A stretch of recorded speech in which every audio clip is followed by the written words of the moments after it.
now, and tonight fans are locked in. Fox 11's Matthew Seedorf, he's live at Dodger Stadium with an update for us. Matthew? Well, I have good news for Dodger fans. They are winning 8-2, and they're about to close it out. Only one more inning to go, but it's just so refreshing to be talking and experiencing baseball again. My last game here at Dodger Stadium was last year, Game 5 of the World Series, and if you remember that one, didn't have a good ending, but Game 6 and 7 had a great ending, and now we're talking about the possibility of a three-peat. So baseball is back. Fans are excited. How was your experience tonight? It was awesome, man. Opening day, we love it. This is a tradition. Like, we love LA. We're 2 times back-to-back. We're trying to go back-to-back-to-back, so let's do it. For those at home, what's the mood like in Dodger Stadium tonight? It's awesome, man. It's awesome. The mood is positive. We love our team. We want to cheer them on all the way to the playoffs and to the championship. Back-to-back-to-back. 3 times in a row. There we go. Let's go, Dodgers. Let's do it. Three-peat. Here we go. So one of the interesting things tonight, we saw a fan who was roaming in the outfield, just running laps. And he's actually visiting from Japan, and he was bringing the energy. Take a listen. I came here to make the Dodger baseball the most exciting and hyping in the world. Where do you get all the energy? I think it's powerful. I think it's original. That's me. That's it. That is me. Yeah, it's the best day of the year. You know, I called in sick for this day. Oops. Yeah, you know, I think I will never miss an opening day, you know. Not sure I could pull off that face paint there, but you could tell the vibes are very high tonight. The energy is very high, and a lot of fans feeling optimistic. We're talking three-peat. It seems like every Dodger fan you talk to, that's the words you hear, three-peat. Go ahead and send it back to you. Well, we were all there together. Yes, we were. World Series games. It was a lot of fun. How would you compare the energy on an opening night? It's different. You're kind of gearing up after not having baseball for several months. Yeah, you know, I had to remind myself how to get to the press box. You know, all those things. It's like you have to get right back into gear. And but it's so awesome because we're going to have Dodger baseball for the next 6-7 months, hopefully. So. You know, it's back. Baseball is back, and all is good again. Yeah, well, game 1 of 162 to go. That's all. We were talking earlier on the Fox Local stream, Matthew, though, how difficult it really is to pull off a three-peat. Yeah, the last time it was done was 2000, I believe, was the Yankees winning 3 in a row. So it takes a while, and you think about you've already won one World Series, you won another, and then just mentally, we're all human, right? To just try to keep that motivation going. Obviously, they got some new players, Kyle Tucker, Edwin Diaz.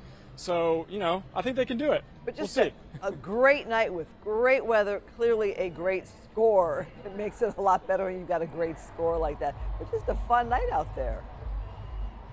Yeah, it was a perfect night. You know, it started a little hot, and, you know, I love to blame the meteorologist when there's a bad weather day, so maybe I'll have Adam turn on the AC a little bit tomorrow night. But yeah, all things considered, it was a perfect night for baseball.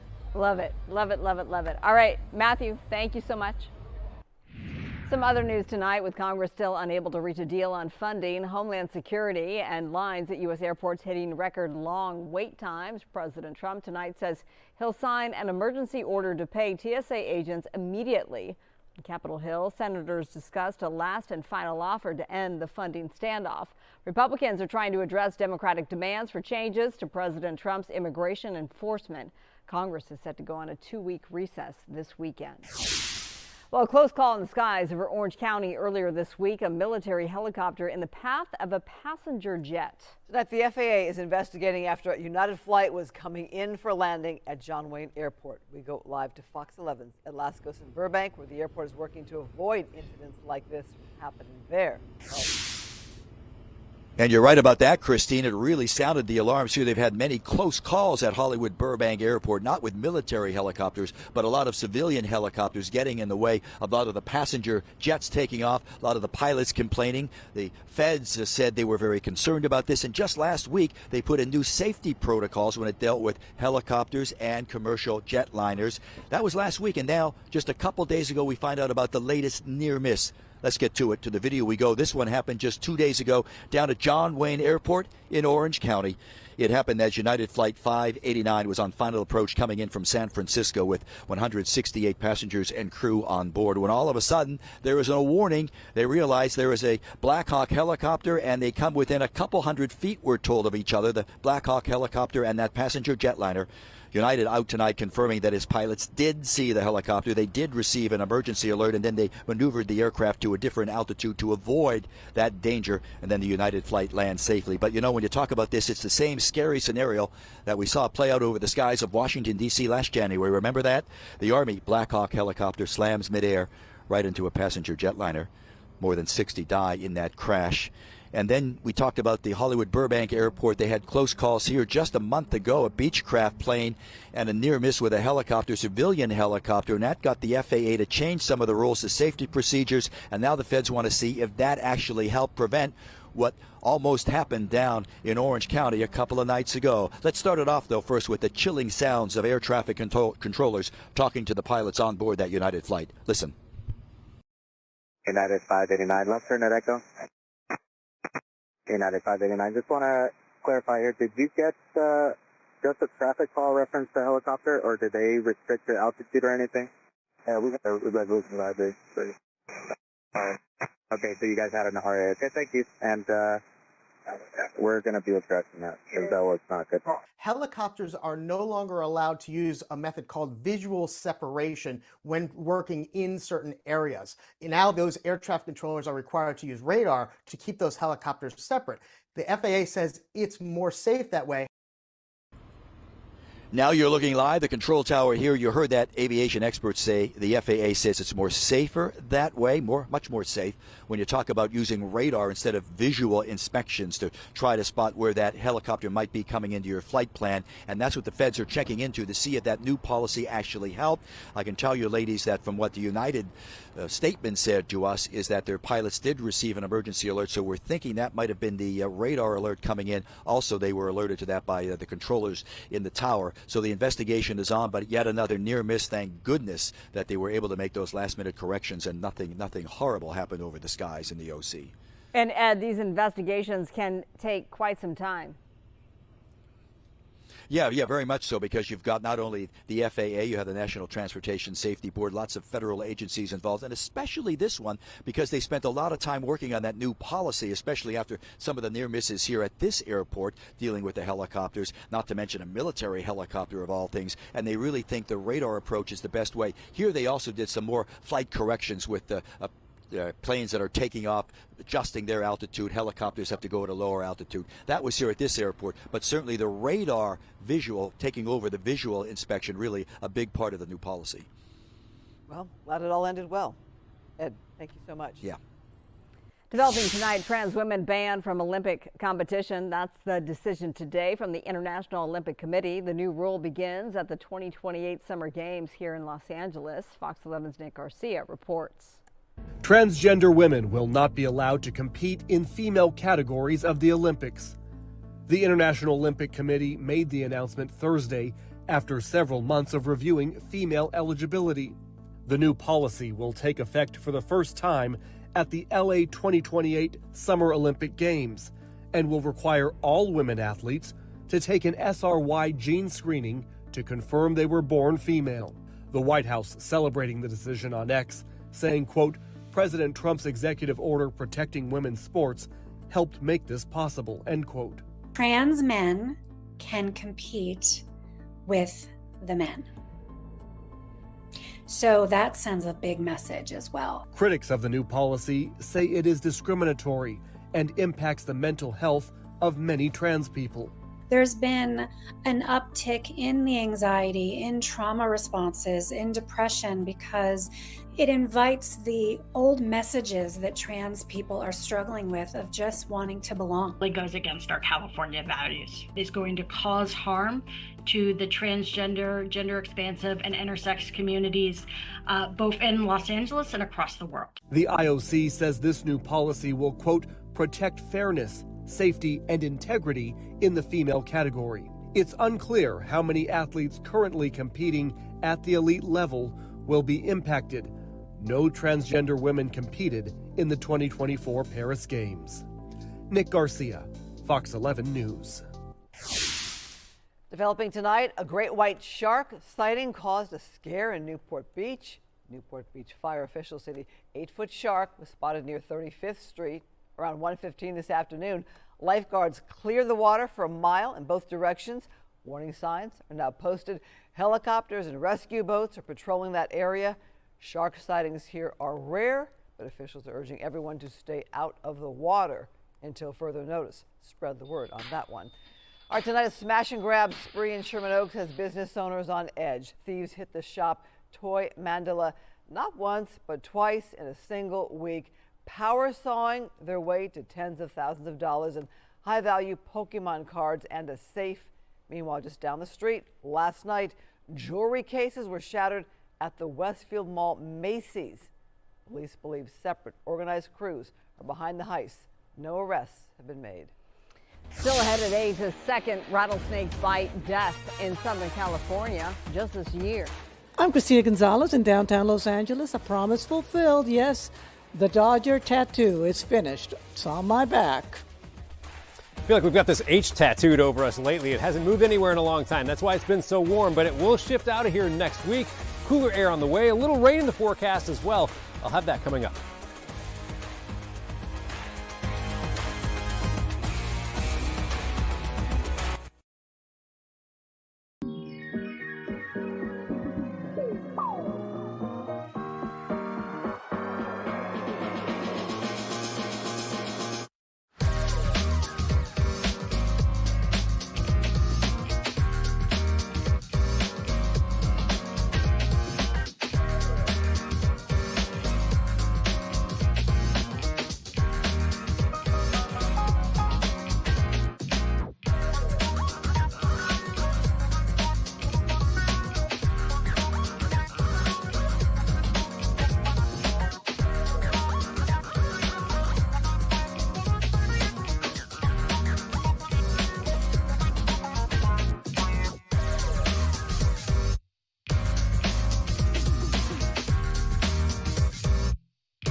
A Moore Park woman has become the second person in Southern California to die this year from a rattlesnake bite. She was hiking at a park in Thousand Oaks. As Fox 11's Susan Hirosuna reports, the unseasonably warm weather may be to blame. Hikers beware. The recent heat spike is driving venomous snakes out of hibernation. I know to be careful. I know to be careful. M. Hampton is getting ready to hike the old zoo in Griffith Park. This is what she needs to look out for, the California Pacific rattlesnake. This one safely behind glass at the Greater Los Angeles Zoo. In Ventura County, a surprising number of snake bites already this year. Between March 14th and the 24th, Ventura County Fire Department has received 4 reported rattlesnake bite calls. Now, for reference, in 2025, the entire year, we received 9 calls. And sadly, one of those emergency calls for help resulted in the death of a 46-year-old woman. 2 weeks ago, a 25-year-old man in Irvine died after a snake bite. So what should you do to stay safe? Experts say stay on a clearly marked hiking trail and avoid tall grasses and brush. If you're going to be stepping over logs or stepping on rocks, to be conscientious of where you're stepping before you take that step so that you make sure you don't have an accidental encounter with a rattlesnake. If bitten, immediately call 911 and stay calm. We want to get responders to you as quickly as possible. We want to avoid things like trying to remove the venom, using constricting bands or tourniquets. In Glassell Park, Susan Hirosuna, Fox 11 News. Billionaire Rick Caruso is blasting LA City Hall after seeing our first on Fox 11 report. Caruso calling conditions in South LA storm drains criminal and unacceptable, placing the blame squarely on LA City Council President Marquise Harris Dawson. Troubling breaking news. People are living in the storm drains and sewers in a council district that is under the leadership of Marquise Harris Dawson, who's also the president of the city council and famously was reported trying to get out of a ticket. But even more concerning, to have people living in the storm drains is an absolute crime. I got to tell you, Marquise, you got to be doing a better job than that. We've got to get people off the streets, out of the sewers, and into homes and have the right kind of treatment for drug addiction and for care and getting people back on their feet. You've got to do your job, and you've got to start doing it now because people are dying in the streets. And frankly, you should be ashamed of yourself for allowing this to happen in your district. If you have a thought or a comment that you want to share with the councilman, call this number and let them know how you feel. We got to clean up the city one by one. We will. Talking about the homeless crisis right there. Fox 11 has reached out to LA City Council President Marquise Harris Dawson for comment. So far, no response. Despite the mixed messages, President Trump insists Iran is looking for a way out of the war. During his cabinet meeting earlier today, the president revealed the gift Iranian negotiators gave him this week as Pakistan is facilitating talks between the countries. Fox's Rebecca Castor has more from the White House. After nearly a month of relentless strikes on Iranian targets, President Trump says Iran's remaining leaders are begging to make a deal. They're talking to us because they've got a disaster on their hands. They're defeated. They can't make a comeback. At Thursday's cabinet meeting, Special Envoy Steve Witkoff confirmed Pakistan helped deliver Trump's 15-point peace plan to the Iranians. And you have directed us to maintain confidentiality on the specific terms. We have told Iran one last thing: don't miscalculate again. While the Iranians are denying the talks publicly, President Trump revealed a gift they sent earlier this week.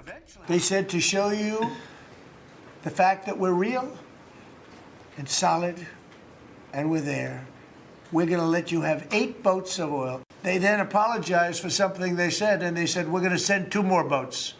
But the commander-in-chief is making preparations in case diplomacy fails. Marines and elite Army paratroopers are heading to the region, raising concerns on Capitol Hill that ground operations could be coming. The president seems bent on a path toward putting our sons and daughters in harm's way. The answer is no.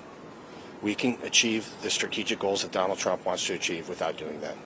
Some Gulf allies are concerned the U.S. will end the war too soon, leaving them vulnerable to future attacks. But President Trump says they'll be protected. At the White House, Rebecca Castor, Fox News. Governor Gavin Newsom signs a bill officially renaming March 31st Farm Workers' Day from Cesar Chavez Day. The move comes as the state grapples with recent sexual abuse allegations against the labor icon. The bill passed with bipartisan support following calls from several leaders, including co-founder Dolores Huerta, to shift the focus of the movement's legacy. The governor has previously signaled support for the change. All right, coming up, the Oscars will soon have a new home, leaving Hollywood's Dolby Theater in a few years. Where the Academy Awards are heading next.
Days, sponsored by My Home Sold.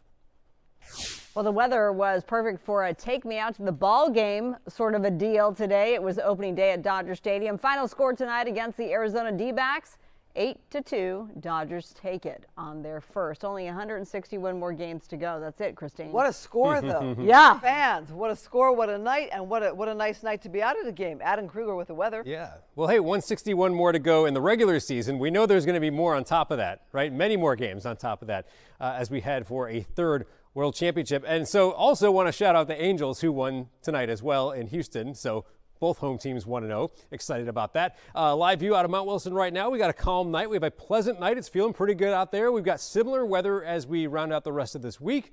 Changing weather, though, on the way for next week. Today, though, 85 degrees, kind of like a summer-like day for this first day of baseball. 71 is average, so that means we were 14 above that today. Nowhere near the records, so it's not the extreme heat like we had last week, but it is still a heat wave with those temperatures running around 10 to 15 above normal. We're actually going to warm a tad more between now and the weekend, pushing more so upper 80s for inland areas and even warmer in the valleys of the Inland Empire.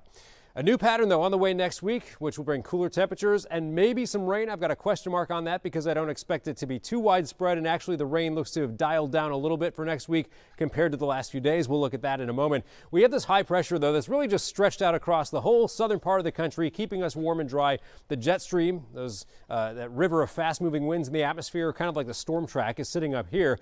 And speaking of storm track, I mean, we've seen a lot of severe weather across parts of the Midwest today. Still some ongoing storms there, probably disruptive for travel in that particular direction, but across the West Coast and certainly here in our area, it's dry and quiet on radar and satellite right now, other than a few clouds, which are actually going to increase overnight tonight. So notice this darker gray color here. Tomorrow morning, that represents the marine layer and maybe some patchy fog as well. That clears off shortly after sunrise, burns off anyways, and then some higher level clouds will be passing by that won't block the sun out too much. Overall, I'd call it a partly cloudy day for tomorrow. Temperatures late tonight, tomorrow morning will drop below 60 degrees, but it'll be another big warm up tomorrow as we head right back into kind of the same territory we saw today, with high temperatures in the middle part of the 80s, at least for inland areas. That's going to be the case. Here's the wider view. The hot spot out towards Palm Springs at 101. Across the high desert, closer to about 90 degrees. Santa Clarita in the upper 80s as we take you in a little closer. The San Fernando Valley, San Gabriel Valley, 80s, like upper 80s will be common there. Probably going to have a few spots in the IE hitting or exceeding 90 degrees.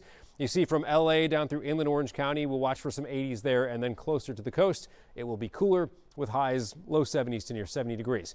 All right, this pattern, this high pressure that we've been talking about for many, many days is finally starting to nudge away, still here through the weekend. That keeps us warm. Here's this round of low pressure, though, coming in next week. There's a couple of them. We know that's going to bring some cooler temperatures. Will it bring some rain? A chance, I'd say, starting on Tuesday, but the majority of the rain might actually end up lining up a little farther north of us. Wednesday, we might be in between these systems. Here's the next one, which is now looking to be positioned a little farther north than it appeared just yesterday. So if that's the case, we get less rain out of it, but cooler air is on the way, at least back down to around normal for this time of year. So we'll go with those 80s tomorrow and Saturday and Sunday. Notice those temperatures up just a little more. This is for LA and inland Orange County. Then as we go into Monday, we start cooling down into the 70s a little bit, but Tuesday through Thursday, you'll notice that cooler air with highs in the low 70s. And I'll put a couple of 20% on there for Tuesday, Wednesday, Thursday, as there could be some spotty rain. Right now, it doesn't look like anything too widespread, but hey, it's been a while. Last time we had measurable rain in LA was February 19th. And so we'll be watching for that next week. Back to you. Still ahead, more fun on this Dodgers opening day. Full highlights coming up. Plus, we're checking in with Rachel Aragon. Yeah, tonight we are live right now at the Dolby Theater right here in Hollywood for the iHeartRadio Music Awards. And coming, we'll tell you all the stars that hit the red carpet and which celebrities and musicians are up for several awards tonight.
SoCal. This is LA Live News Tonight on Fox 11 Plus. Music stars were packing into Hollywood tonight. It's for the iHeartRadio Music Awards. It's airing right now on Fox 11. Let's go live to Fox 11's Rachel Aragon. She's there at the Dolby Theater with more. Rachel? Yeah, so many big stars out here tonight, right here at the Dolby Theater in Hollywood. Many of these musicians I spoke to earlier on the red carpet tell me this award show in particular is really a reunion for these people, as well as a night to celebrate achievement in music and entertainment. It's a great feeling. Great to be just recognized, you know. Stars filling the red carpet inside the Dolby Theater, from first-time iHeart nominees to multi-award winning artists. It never gets old, no. Obviously, I'm excited to be here. Country stars like Jason Aldean to comedian Nikki Glaser in Hollywood to celebrate achievement in music and entertainment. Artists at the award show spanning all different genres, from rock to country to K-pop. Anything you like to listen to outside of your genre? Well, I do listen to K-pop a lot. I'm excited for the K-pop category, but also I'm really excited for just pop because I'm a huge sucker for pop. Ludacris back as this year's host and performing. Presenters like Teddy Mellencamp also walking the red carpet and presenting her dad, John Mellencamp, with an award. This is the first time I've ever presented him with an award, and I'm so happy to do it because he has done, I mean, not that I would do it regardless, but he's done so much for me. I'm a huge John Mellencamp fan, so I'm excited to see what's going on with him tonight. I know he's getting a big award. So exciting, seeing familiar faces, but also my childhood idols like AJ from the Backstreet Boys. Mine is blown tonight. And speaking of AJ McLean, we asked him personally what were the odds of the Backstreet Boys being on the biggest stage and headlining the Super Bowl next year, right here in Los Angeles. I put the feeler out. It's getting a lot of traction. A lot of people are talking about it. Fans have started this online petition. I think over 100,000 signatures already, so who knows? Taylor Swift, of course, also in attendance tonight. She's nominated as well. And I also want to mention and give a shout out to Miley Cyrus, who's here. She's getting a special award for her achievement in not just music, but also her impact on culture. So many names to mention, not enough time. But again, so many people we got to speak to beforehand. We're just happy to be celebrating their art and music. Reporting live tonight, I'm Rachel Aragon. I'll send it back to you. What was the highlight for you, Rachel? Honestly, talking to AJ in the Backstreet Boys, I really wanted to know if we're any closer to getting him performing here in LA next year for the Super Bowl. You heard his answer. There's a petition. We'll see what happens. I know. I'm thinking, where do you sign that petition? That would be a lot of fun. All right, Rachel. Exactly. The game is over. In their season opener at Chavez Ravine, the Dodgers dominated the Diamondbacks, holding Arizona to 2 runs and then scoring 8 unanswered off the way to an 8-2 victory. The two-time defending champions begin their quest for a three-peat with that win. We'll have the full highlights and post-game reaction tonight at 10. Well, the fans are, of course, on fire tonight. Fox 11's Christina Gonzalez showing us in real time her love for the boys in blue. Her Dodgers tattoo is complete. Yeah, just finished a short time ago. A promise she made, promise she kept. I gave my word that I would get the whole Dodgers tattoo, and here we are.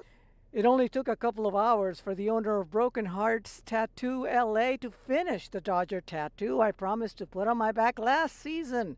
Hey, pretty simple work when compared to his usual fare. Miguel was the perfect person to do Neo. I didn't want just a regular portrait of Neo. I wanted something kind of cool, a little bit more different. The downtown LA shop has plenty of talented artists and plenty of people with ideas of what to add to my tat. From the popular Hello Kitty Dodger to what this guy's working on. Check it out. A little skull with some snapback of the LA Dodgers. You gonna put a hot dog in there? Probably, yeah, he's gonna be eating. I like the hot dog. The skull is gonna eat the hot dog. Yeah. And check out here another version of a possible tattoo. That is just beautiful work. If you want to see some of the other ideas they have on our website at foxla.com, we have put in their Instagram links so you can see their work, and perhaps you'll see me out here getting more of my Dodgers work done. In downtown Los Angeles, I'm Christina Gonzalez. Go Dodgers. Fox 11. it is time to build the K-line, and it is time to build it now. Big changes coming to LA Transit. Earlier today, the Metro Board approved plans to extend the K-line from its current terminus in South LA to Hollywood. The 9.7-mile route will add 10 new stops near key spots like Cedars-Sinai, The Grove, West Hollywood, and the Hollywood Bowl. 100,000 people will ride this every day, with connections to 125,000 jobs within walking distance of stations. We're being asked to rush into making a decision that would take out a locally preferred shopping center with Ralph's, with CVS, which is our only pharmacy in our neighborhood, other than going like miles away. Well, there is some time to talk about this. Residents in the Mid-City area are also saying they're worried about tunneling and its impact on historic neighborhoods. Project costing up to $15 billion, but get this, it doesn't start till 2041. Yeah, it finishes around 2047. So there's some time there to iron out some of the issues. I'm Adam Miller, and I'm running for mayor because I refuse to believe that this is as good as it gets. Join me, and together we can get Los Angeles to live better. A little over 2 months, millions of Los Angeles residents will have a big decision to make: re-elect current mayor Karen Bass or move forward with new city leadership. The primary is June 2nd. Several contenders have entered the race to challenge Mayor Bass. One of those candidates joins us now in studio. He is Adam Miller. Welcome to LA Live News Tonight. Thank you for having me. So who is Adam Miller?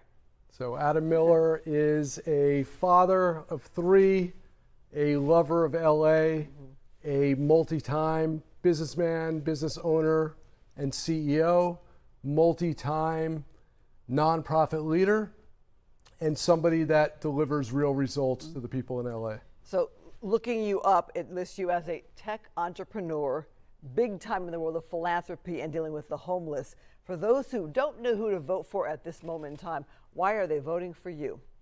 Well, LA is broken. As I talk to people all over the city, everybody agrees the government's just not working for the people right now. We have problems across the city, both physically and figuratively, and they need to be fixed. So the question is, who can fix it? I believe we need somebody that knows how to build, knows how to operate, knows how to manage budgets and deliver results. And I've done that over and over and over again across businesses, across nonprofits, in areas like veteran services, homelessness, housing, disaster relief, health issues. So why would you want to be in politics? Well, I don't want to be mayor of LA. I feel like I have to be. Right now, we have a city in crisis. It is going in the wrong direction. We need somebody to turn it around.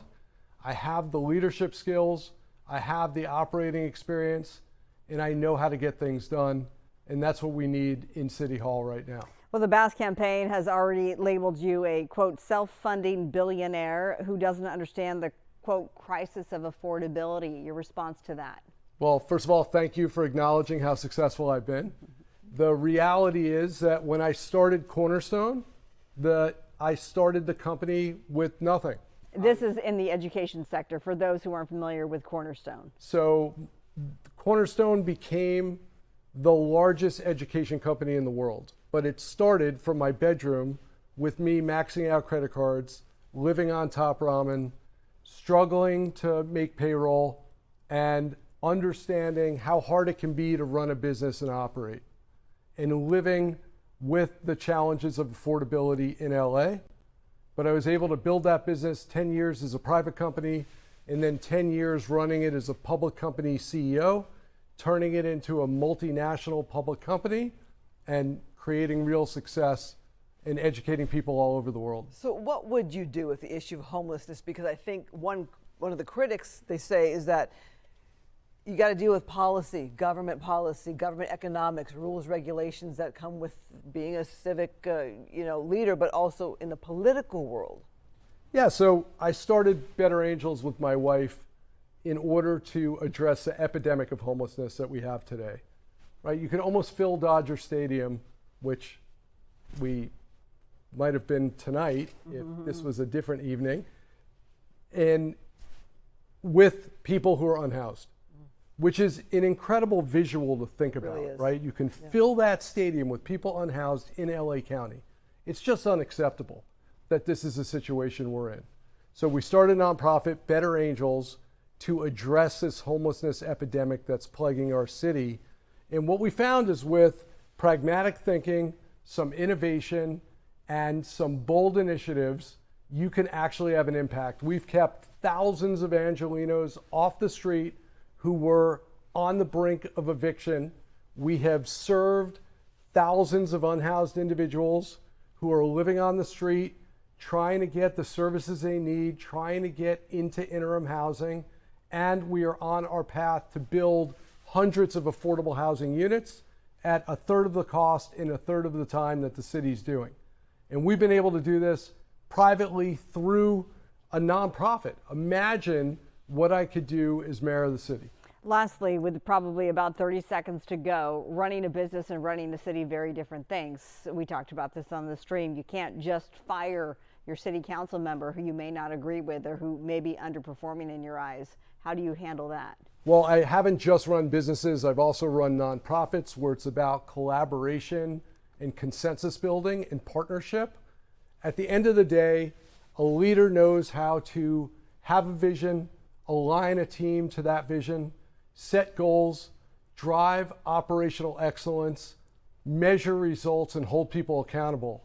And that leadership capability can be applied in the corporate sector, in the nonprofit sector, and in government. And that's exactly what I do as mayor. It's about getting your name out now in a pretty short amount of time. Yeah. So go to votemiller.com and you can learn more about me.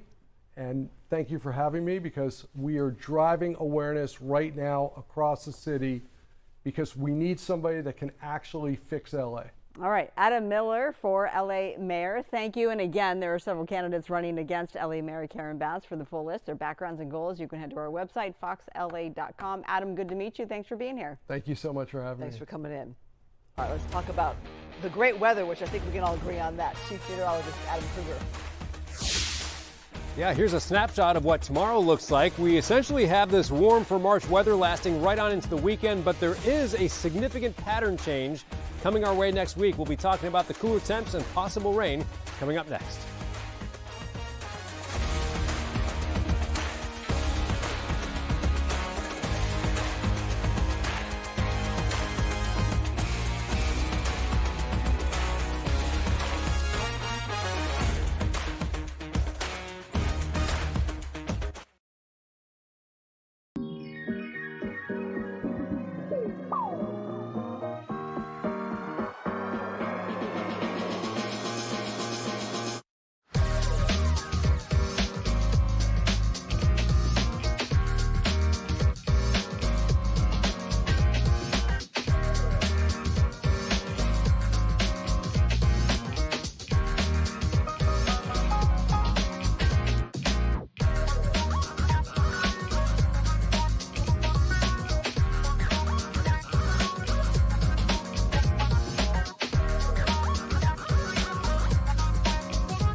was a great way to start the season for the Dodgers with a win. Fox 11's Haley Winslow caught up with fans as they celebrated opening day for the Dodgers right across the street from the stadium. Why are we called the Dodgers? You know what? I knew that at one time, but no, I don't know. I know exactly why. He's gonna phone a friend. Yeah. Because they used to dodge trains in Brooklyn when they were in Brooklyn. Woo! Yeah. What are some other names that the Dodgers were known as other than the Dodgers? Well, the Brooklyn Dodgers, LA Dodgers, anything, I don't know. Okay, I got the bridegrooms, I got the grooms, I got the Superbas. Take me out to the ball game. Root for the Dodgers. Pero It's a shame, 'cause it's 1, 2, 3 strikes, you're out at the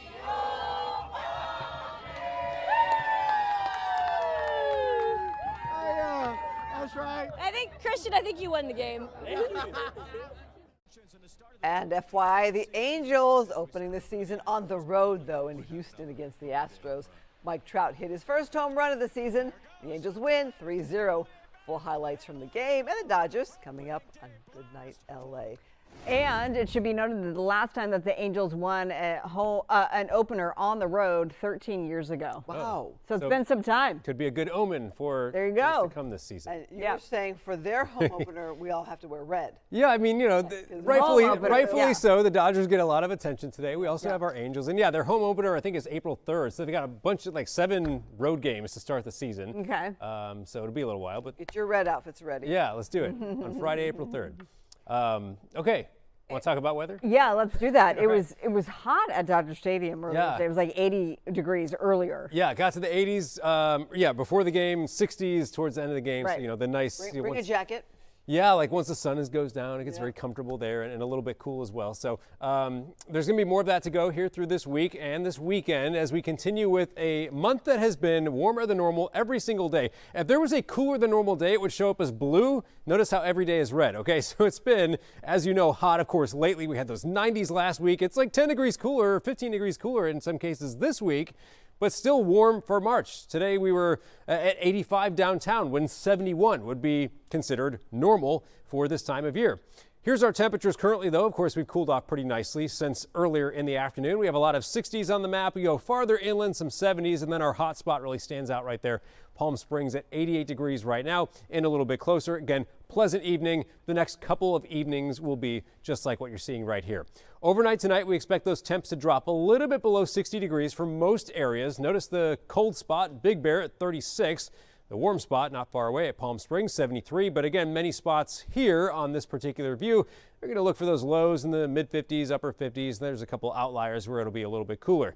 As we walk you through the day tomorrow, it's going to be almost an identical temperature profile to what we saw today. So again, nice in the morning, somewhat cool, somewhat pleasant. By 10 o'clock, 71, almost 80 by noon, and temperatures will be a little bit over 80, maybe even topping out mid-80s again for LA and many inland areas tomorrow afternoon. Around the rest of Southern California, again, it's just a lot of 80s once you get away from the coast. We might find a couple areas in the IE hitting 90. Out towards Palm Springs, about 101 tomorrow. And then again, in a little bit closer, here's your relief from the heat near the coast, and it gets warmer the farther inland you go. On Saturday now, as we look ahead to the weekend, it's going to be probably a little bit warmer on Saturday than what we have tomorrow. So you're going to see a couple more 90s on the map. You're going to find those temps maybe crossing over 85, above 85 from LA to Whittier, Anaheim maybe at 85 or so, Irvine 86, mid 70s along the coast. And then Sunday, also quite warm, a couple of those 90s sprinkled in parts of the valleys in the IE, otherwise a lot of 80s, and then one more time 70s along the coast for Sunday. Why is it so warm? Well, certainly by now, I think you know that high pressure brings warm weather. I say that because I've mentioned this thing every day for weeks, and this is why we're just warm and dry, and it's just continuing to remain spread out across the southern part of the country through Sunday. We get past that point, then we start to see a pattern shift like we haven't seen in many, many days, as low pressure does enter the west coast. We know that's going to bring cooler temperatures. It could bring some rain our way. We know the west coast will get some wet weather, but whether or not that makes it this far south is somewhat questionable. So we'll put some spotty rain in the forecast for Tuesday, Wednesday, and Thursday of next week. And we have not seen rain in LA since February 19th. And so it's been a while. Normally, I mean, we're in our rainy season right now, really, that goes through April. March tends to be one of the wettest months out of the year, and we haven't seen anything so far this month, so we're kind of due for it.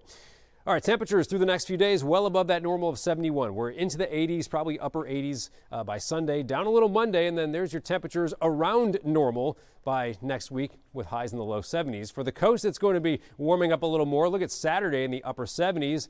Eventually next week, we're heading down to the 60s. And then the valleys, the Inland Empire, temperatures for the next few days will be quite warm, upper 80s to around 90. That'll last through Monday, and then 70s on the board Tuesday, Wednesday, and Thursday. Back to you. We still have more news ahead at 8. But first, here's a preview of what's coming up at 9. You heard from LA mayoral candidate Adam Miller. In this show, we'll coming up hear from one of his more high-profile opponents, former reality star Spencer Pratt. Plus, the greatest show in sports, the Savannah Bananas. They took over Disneyland. We'll have that ahead at 9.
It is no secret there's a housing crisis in America with prices just too high for most people to afford the American dream. There might be a high-tech solution on the way. Fox's Eben Brown explains.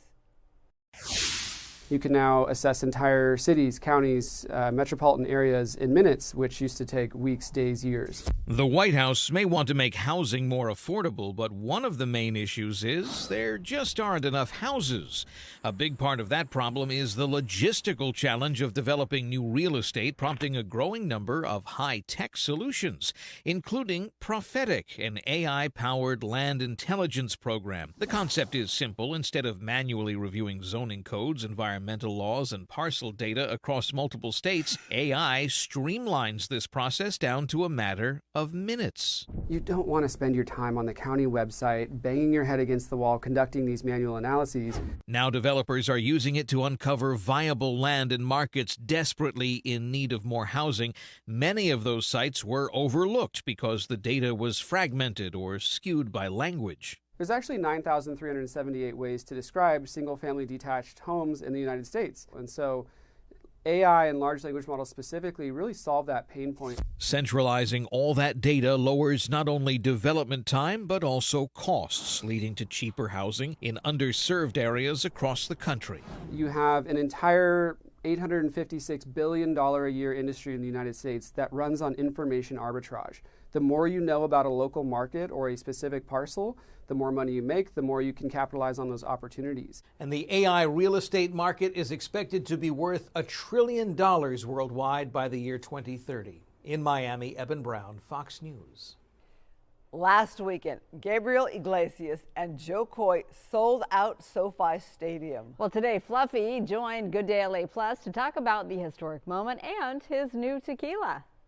I'd crash Joe's show, he'd crash my show, and we saw that we had an overlap on the fans. It's like they would go crazy when I'd hit his stage, and they would go crazy when he'd hit my stage. Right. So it's like, how about we do a show together? Sense, yeah. And he goes, well, all right, the Forum. And I go, dude, you're selling out the Forum 4 times in a row, 5 times in a row, 6 times in a row. This is stupid. Let's challenge ourselves. Let's go across the street. We didn't bring in any regular production team to do this. Yeah. It's a company called 3G in their next level. And we turned on the halo inside the building. Oh, A lot of that's very artists cool, yeah. don't want to Infinity turn that screen. on because it's expensive. It's $85,000 to turn that on. I didn't know that. Are you kidding? It It's doesn't come with the 85 package? No.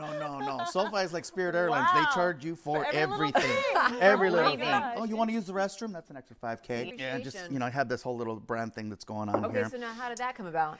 Well, drinking. It's a long story. It's a long story. There's a lot of stories behind that. But I was approached by a company called Next Century Spirits to see if I was interested in having my own tequila brand. Love that. And so I came up with the name. I came up with the design of the bottle. The name Pocho Fino.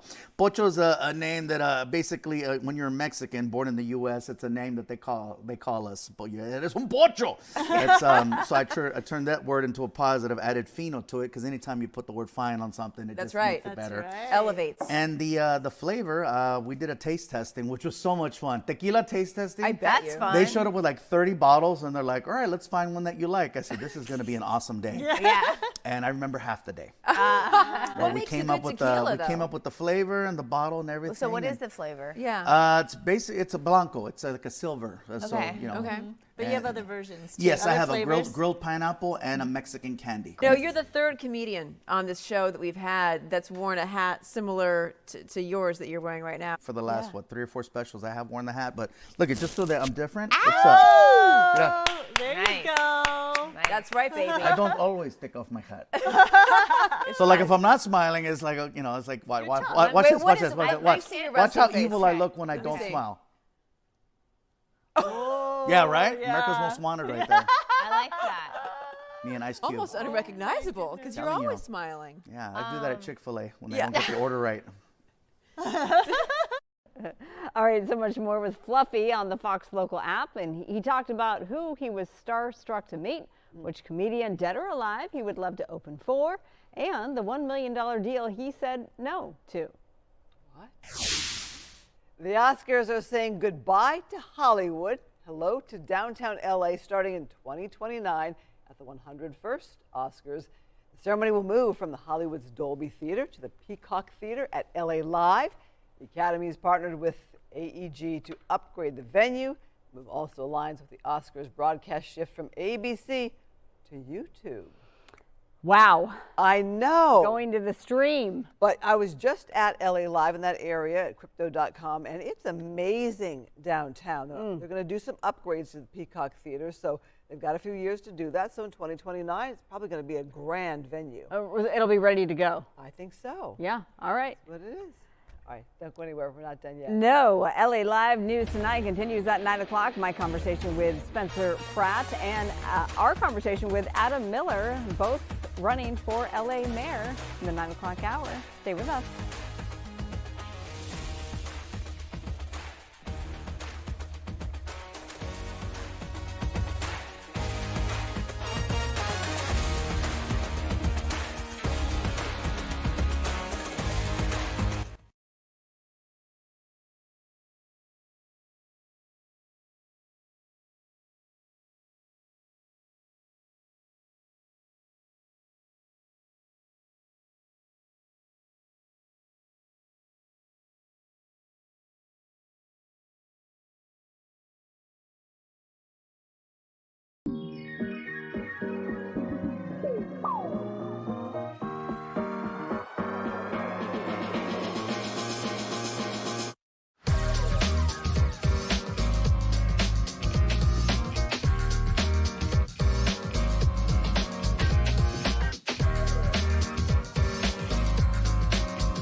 live across SoCal. This is LA Live News Tonight on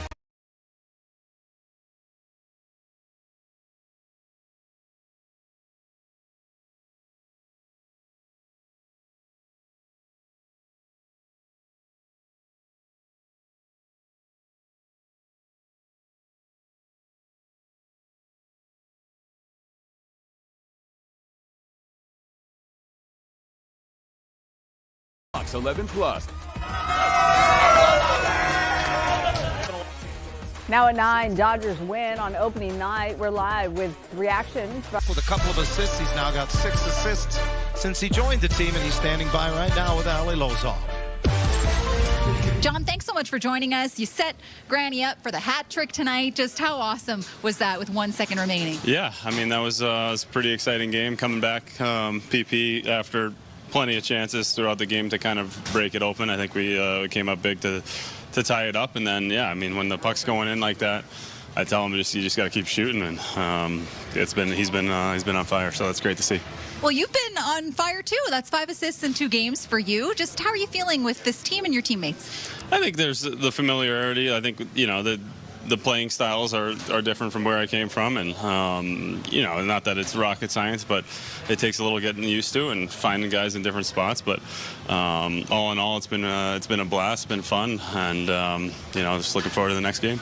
Well, you're saying it. It's been a blast. It's been fun. Take us in the room now. You've been a part of now, the last 6 games and a couple of Bombay jacket distributions and just the atmosphere after the Ducks come back and win these games. Just what's it been like? No, I mean, I think there's a lot of learning moments too, but it's been great. They've welcomed me. They made me feel comfortable, and that's I've been in one place for a long time, so I'm pleased to come to another place that's has some great guys, some great character, and we got a lot of work to do, and but certainly some fun times right now. Thanks, John. Yep, thank you. Guys, back to you.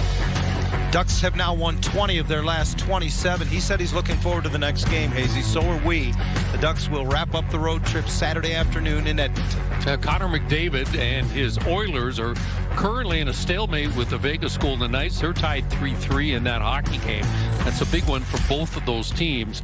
But Anaheim keeps finding a way to get it done and bank more points, and that is the message from the coaching staff. Even when things aren't going well, as long as you can hang in there, the one thing we do know about the Ducks is that they have the ability to score. And boy, this season, all season long, quite honestly, they've been able to come up with those big goals late in games that have been able to bank points as a result. Yeah, all 3 goals tonight coming from Mikhail Granlund. The Ducks come from behind again. Stop me if you've heard this before. And they win tonight in Calgary in overtime by a final score of 3-2. The game winner with 1 second remaining.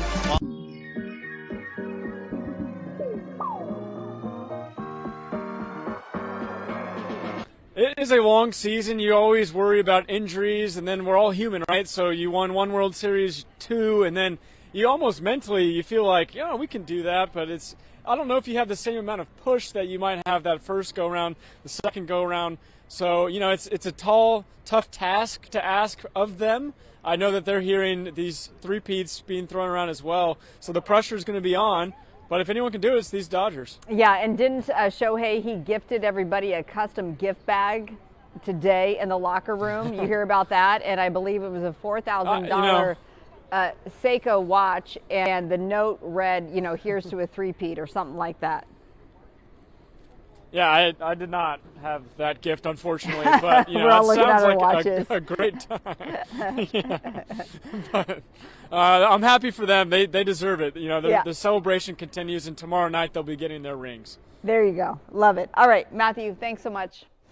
Let's check in with Chief Meteorologist Adam Kruger as we give you a live look from atop Mount Wilson there, looking off over the San Fernando Valley. A really nice day at the ballpark. Started off a little warm for some. Yeah. Cooled off, and we're going to see much of that same pattern tomorrow, too. Yeah, pretty much the same for the next few days. If anything, it might actually get slightly warmer as we head towards our weekend. But overall, yes, a nice day today, made a little nicer by the winds by the Dodgers and the Angels, of course, as well. Temperatures right now, after we hit 85 today downtown LA, it's 64, so it's already dropped about 20 degrees since the warmest part of the day, at least at that location. Notice a mix of 60s and 70s for most, although Big Bear's down to 50, and Palm Springs is still hanging on to almost 90 degrees right now, in a little bit closer. Very pleasant evening, a lot like we've seen these last few nights. And it's going to be, again, kind of a similar thing for a few more days. Here's a look at tomorrow. So we're going to start off pleasant in the morning. There's going to be some clouds around early, though, and maybe some patchy fog in some spots. That would be gone by probably mid-morning, like 9 or 10 o'clock in the morning, and then some scattered higher level clouds expected for the rest of the day. And again, those temperatures will head towards the low to mid 80s for inland areas, although you get into the valleys, the IE, it's going to be even a little bit hotter. And of course, in the deserts, we've got those hotter temperatures as well. Victorville may hit 91, 101 in Palm Springs tomorrow, but there you see it across the greater LA area. Inland, it's 80s. Along the coast, it's 70s to near 70 degrees. Very similar to what we saw today. Something I mentioned earlier, that we've got that warm weekend ahead. So 84, then 86, then 87 for LA through Sunday. Then we start getting into that new pattern next week, which, as you see, brings cooler temperatures. And yes, we even have a couple of days here with the potential for a little bit of rain. We'll talk more about why that is and look at it a little closer coming up a little bit later on. Marla? All right, Adam, thank you. The LA County Sheriff's Department is under fire again for allegedly sharing graphic photos, this time from a grenade blast that killed 3 detectives last year. The Sheriff's Department says they are now conducting an internal investigation. The probe mirrors the 2020 Kobe Bryant crash scandal and has already seen a veteran commander relieved of duty. As investigators search for a second missing grenade, the widow of one of the fallen detectives is now suing the county for negligence. Arraignment is delayed for the man charged with murdering a world-renowned Caltech scientist. 29-year-old Freddie Snyder is accused of shooting Carl Grillmeyer at the researcher's remote Antelope Valley home last month. Grillmeyer was a pioneer in astronomy, famous for discovering water on a distant planet. Snyder, who also faces carjacking charges, is now scheduled to appear in court April 29th. A close call in the skies over Orange County earlier this week. A military helicopter in the path of a passenger jet. Tonight, the FAA is investigating after a United flight was coming in for a landing at John Wayne Airport. Let's go live to Fox 11's Ed Laskos in Burbank, where that airport is working to avoid incidents like this from happening there. Ed? Yeah, very much so, Marla. In fact, they've had a lot of close calls here dealing with the passenger jetliners and helicopters, civilian helicopters here. One just about 4 weeks ago, about a month ago. So much so the feds enacted a new safety procedure, safety protocol. They started that just a week ago, believe it or not. Then we have this latest close call. Sammy, take us right into the story. There it is, main terminal, Hollywood Burbank Airport, all lit up on this Thursday night up in the tower. The controllers up there, that's part of that new procedure dealing with radar. Let's start it off, though, with the controllers dealing with this latest close call in the OC. Watch. United 589, left turn at Echo. United 589, just want to clarify here, did you get just a traffic call reference to helicopter, or did they restrict the altitude or anything? Yeah, we got a resolution live day. The chilling sounds of air traffic control and pilots on board a passenger jetliner as it narrowly misses a mid-air crash with a military helicopter. Not in a hurry. Okay, thank you. And we're going to be addressing that, because that was not good. This latest close call happens in the sky near John Wayne Airport in Orange County as a Black Hawk helicopter crosses right into the path of United Flight 589 on final approach from San Francisco with its 168 passengers and crew on board. United now out confirming its flight crew, quote, did see the helicopter and also receive a traffic alert, which they responded to by leveling the aircraft. The United flight landed safely. But it's the same scary scenario that led to the deadly mid-air collision in Washington, D.C. last January. Remember that? When a commercial jetliner crashed with an Army Black Hawk helicopter, bringing this dire warning back then from the NTSB. Commercial airlines have called me to say the next midair is going to be at Burbank. They are paying attention now after a near miss here at Hollywood Burbank Airport between a helicopter and a Beechcraft plane just last month. That led to a new policy enacted just a week ago, switching from visual separation between planes and helicopters to now using radar instead. And experts say it will be much safer. Listen. Helicopters are no longer allowed to use a method called visual separation when working in certain areas. Now those air traffic controllers are required to use radar to keep those helicopters separate. The FAA says it's more safe that way. Now you're looking live at Control Tower here. You just heard it. No more visual separation, as they call it. Now they're using radar, and that's exactly what the feds will be looking at while they begin their investigation down with that situation in Orange County. Did the radar actually help here better, if you will, than the visual separation? It seems it did. In any event, though, Marla, the good news here is the pilots were able to adjust their altitude, avoid any type of collision, even though you're talking about several hundred feet up in the sky when you're traveling that fast. That is a very tight distance, and I know the feds are concerned about it because they were hoping this new policy would really avoid even close calls like this. Ed, does this have anything at all to do with the current partial shutdown involving the Department of Homeland Security? No, it doesn't seem to be that way at all. It's been a problem that we've been having, certainly here at this airport, before they changed those regulations, those protocols, having that even before this government shutdown hit the TSA agents. So, no, I don't think so at all. I think it's just something that they've been dealing with. And certainly think about last January. We didn't have the government shutdown then, and you had that horrific deadly crash over in D.C. going into Reagan National Airport. Yep. So I think it's just a procedure they have because, you know, when you fly around here, you have so many, particularly here, not military helicopters, but you have all the private civilian helicopters, lots of them going by back and forth. And then imagine if you go to an area where you go in the military traffic, boy, it really is dicey in the skies. All right, very good. Ed Laskos live for us tonight in Burbank. Thank you. The Justice Department launching a civil rights probe into 2 California women's prisons over the housing of biological male inmates. Federal officials are investigating reports of sexual assault and intimidation at facilities in Chino and Chowchilla following the state's 2021 transgender housing law. While prosecutors call the policy unconstitutional, state prison officials defend it as a federal requirement for inmate safety. Well, trans women banned from the Olympic Games. That's the decision today from the International Olympic Committee. The new rule begins at the 2028 Summer Games in Los Angeles. Fox 11's Nick Garcia reports. Transgender women will not be allowed to compete in female categories of the Olympics. The International Olympic Committee made the announcement Thursday after several months of reviewing female eligibility. The new policy will take effect for the first time at the LA 2028 Summer Olympic Games and will require all women athletes to take an SRY gene screening to confirm they were born female. The White House celebrating the decision on X, saying, quote, President Trump's executive order protecting women's sports helped make this possible, end quote. Trans men can compete with the men. So that sends a big message as well. Critics of the new policy say it is discriminatory and impacts the mental health of many trans people. There's been an uptick in the anxiety, in trauma responses, in depression, because it invites the old messages that trans people are struggling with of just wanting to belong. It goes against our California values. It's going to cause harm to the transgender, gender expansive, and intersex communities, both in Los Angeles and across the world. The IOC says this new policy will, quote, protect fairness, safety, and integrity in the female category. It's unclear how many athletes currently competing at the elite level will be impacted. No transgender women competed in the 2024 Paris Games. Nick Garcia, Fox 11 News.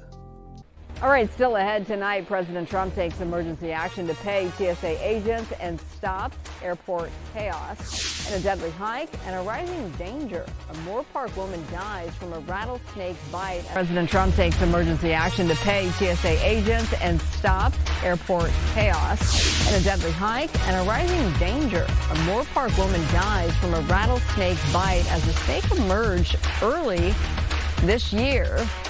The trail safety tips you need to know. Plus, a great white shuts down Newport Beach. The shark alert that has swimmers on edge. Next.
at 9:16. We're following breaking news out of LAX as we give you a live look at the arrival levels. Pretty backed up there. All inbound flights are facing delays, averaging over an hour right now because there's a ground stoppage. Not enough people are working for TSA because of what we just mentioned with Ed Laskos out there at Burbank regarding the partial government shutdown. So now this is really being impacted, or felt, I should say, here at LAX. So there's a ground stoppage because simply not enough TSA workers. Now we have this, and now there is an average delay of over an hour for all inbound flights. This is something we will continue to watch, and we'll have more on this very issue on LA Live News tonight in just a couple more minutes. On to this, though, in the meantime. Developing tonight, a beach day takes a turn in Newport Beach after an 8-foot great white shark is spotted near 35th Street. Lifeguards immediately cleared a mile-long stretch of water this afternoon. Helicopters and rescue boats are now patrolling the coast. Warning signs like this one posted, and officials are urging anyone to stay out of the surf until further notice. Well, from sharks to rattlesnakes, a Moore Park woman dies after being bitten by a rattlesnake while hiking at Wildwood Regional Park in Ventura County. She's the second person in Southern California to die from a bite this year. Fox 11's Susan Hirasuna tells us why these snakes are appearing earlier than usual and how you can stay safe. Hikers beware. The recent heat spike is driving venomous snakes out of hibernation. I know to be careful. I know to be careful. M. Hampton is getting ready to hike the old zoo in Griffith Park. This is what she needs to look out for, the California Pacific rattlesnake. This one's safely behind glass at the Greater Los Angeles Zoo. In Ventura County, a surprising number of snake bites already this year. Between March 14th and the 24th, Ventura County Fire Department has received 4 reported rattlesnake bite calls. Now, for reference, in 2025, the entire year, we received 9 calls. And sadly, one of those emergency calls for help resulted in the death of a 46-year-old woman. 2 weeks ago, a 25-year-old man in Irvine died after a snake bite. So what should you do to stay safe? Experts say stay on a clearly marked hiking trail and avoid tall grasses and brush. If you're going to be stepping over logs or stepping on rocks, to be conscientious of where you're stepping before you take that step so that you make sure you don't have an accidental encounter with a rattlesnake. If bitten, immediately call 911 and stay calm. We want to get responders to you as quickly as possible. We want to avoid things like trying to remove the venom, using constricting bands or tourniquets. In Glassell Park, Susan Hirasuna, Fox 11 News. Weather is sponsored by American Career College. Live look outside. We like this shot, don't we? This is atop Mount Wilson, and it's really a nice night out in the 60s by and large. Let's check in with Chief Meteorologist Adam Kruger. Yeah, very pleasant and warm for March, and we've been saying that for many, many days now, and we will continue to say that through this weekend. Next week will be a different story. Big pattern flip compared to what we've seen for a long time. So we'll get more into that in a moment. Let's look at today's temperature, though. Downtown, 85. This is still a heat wave. I know it's not the record-smashing temperatures we saw last week, but we're still in a heat wave because of how far above normal we are. 71 to 85. That's a 14-degree difference. 98 is the record for the date, though, so nowhere near that. The reason for the warmth continues to be high pressure, which is not as strong as last week. It's not directly over us, but it's just spread out across basically the southern half of the country. We also see a very active pattern here with the storm track lined up over the Midwest today, interacting with a front, creating numerous storms, as you see right here. I'm pointing this out because this is actually a pretty significant severe weather outbreak today. Not so much in terms of tornadoes, but a lot of wind damage reports and a lot of hail reports, which you see right here. The little icons that kind of look like a cluster of ice cubes. So those would be the hails. And then you see the little snap tree icons. Those are wind damage reports. So we saw a lot of that from Illinois through Indiana, Ohio, and parts of Pennsylvania as well. Meanwhile, back here on the West Coast, things are quiet and it's warm and it's dry. A couple of clouds in our skies today, like those high-level clouds. We'll see a little bit more of that tomorrow, and also tomorrow morning, maybe some lower marine layer clouds or some patchy fog in that gray area right there. That's 7 a.m. That burns off really quick, and then just these kind of passing thinner clouds that might slightly filter the sunshine at times tomorrow. The high pressure remains with us tomorrow and Saturday and Sunday, at least in control of our weather. And then we see this switch next week. Gradually, low pressure starts moving in, which brings, we know for sure, cooler temperatures, maybe some rain. That's the part of the forecast that's not as clear. We know there's going to be some rain associated with this first low and second low, maybe a few showers around here Tuesday. Potentially, we're in between these on Wednesday. And then Thursday, this will produce some wet weather here. But now this has been shifted a little farther north than it looked like maybe in the last day or two. And if that happens, more of the rain goes north as well. But again, it's possible we see something next week. So we're going to use these 20% as kind of like placeholders for Tuesday, Wednesday, Thursday until we get a better picture of how next week is going to be in terms of the rain. As far as the temperatures, you know, whether or not we end up exactly on the numbers I have here, I think we'll be pretty close to it. We know there's cooler air on the way for sure. So that's when we get closer to normal for this time of year. The next few days, though, we are warm, and we might even be a little warmer this weekend than what we saw today. So maybe some upper 80s. Start cooling Monday, even cooler Tuesday and beyond. For the coast, it's going to be 70s for a few days, but again, warm this weekend. You see those cooler 60s next week. Valleys and Inland Empire, some spots in the next couple of days may hit 90 degrees, especially in the IE, and then those cooler 70s coming next week. Marla? All right, Adam, thanks. Coming up, a $15 billion metro expansion headed to Hollywood, but neighbors are sounding the alarm. We'll tell you what's next for this K-Line project.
Welcome back. Big changes coming to LA Transit. Earlier today, the Metro Board approved plans to extend the K line from its current terminus in South LA to Hollywood. The 9.7-mile route will add 10 new stops near key spots like Cedars-Sinai, The Grove, West Hollywood, and the Hollywood Bowl. But residents in the Mid-City area are also worried about tunneling and its impact on historic neighborhoods.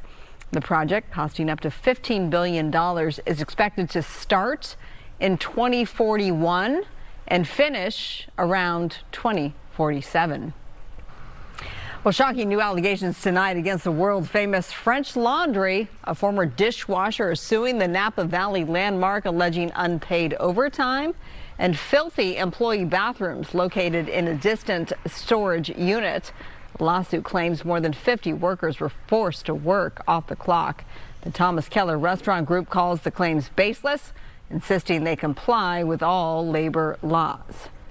Still ahead, two of the LA mayoral candidates stopped by our studio to talk about the issues facing Los Angeles. We'll hear what Spencer Pratt and Adam Miller have to say.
Live across SoCal, this is LA Live News Tonight on Fox 11 Plus.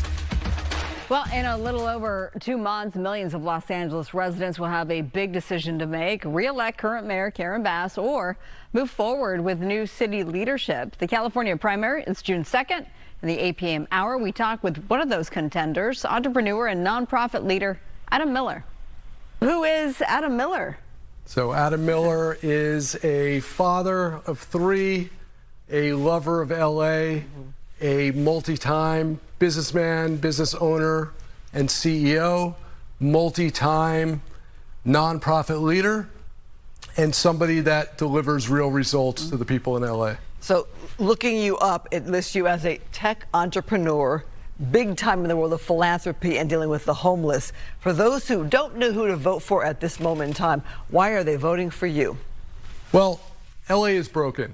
As I talk to people all over the city, everybody agrees the government's just not working for the people right now. We have problems across the city, both physically and figuratively, and they need to be fixed. So the question is, who can fix it?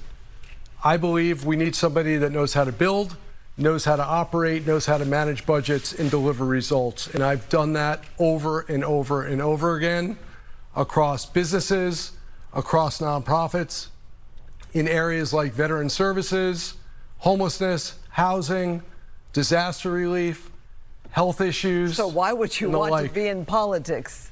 Well, I don't want to be mayor of LA. I feel like I have to be. Right now, we have a city in crisis. It is going in the wrong direction. We need somebody to turn it around.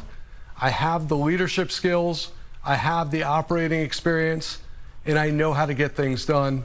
And that's what we need in City Hall right now. Well, the Bass campaign has already labeled you a, quote, self-funding billionaire who doesn't understand the, quote, crisis of affordability. Your response to that?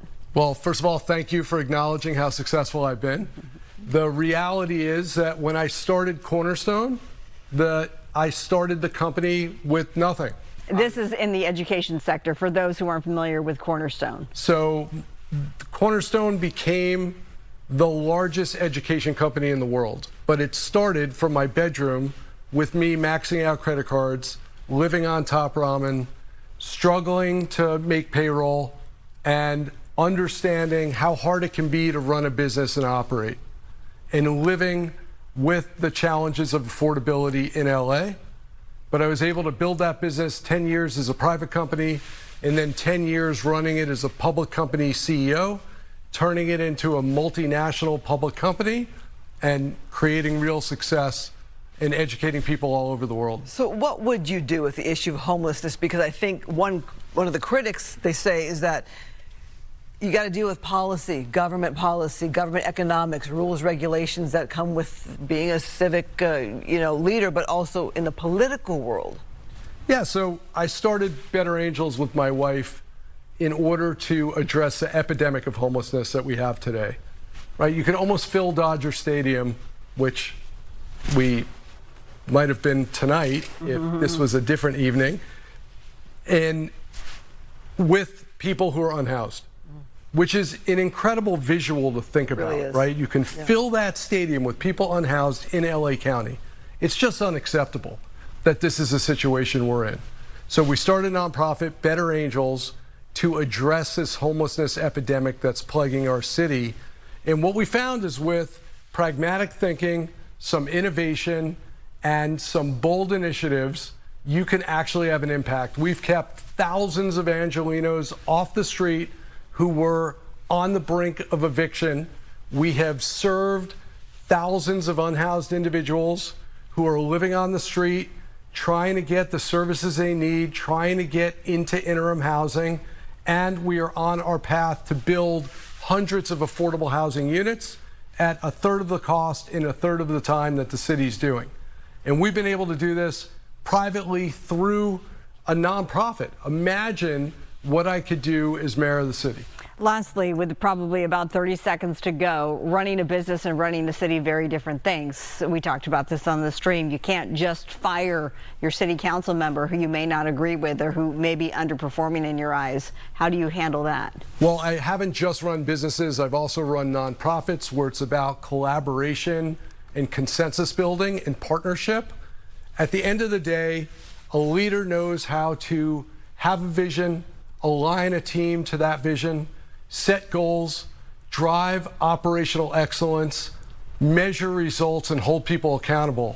And that leadership capability can be applied in the corporate sector, in the nonprofit sector, and in government. And that's exactly what I do as mayor.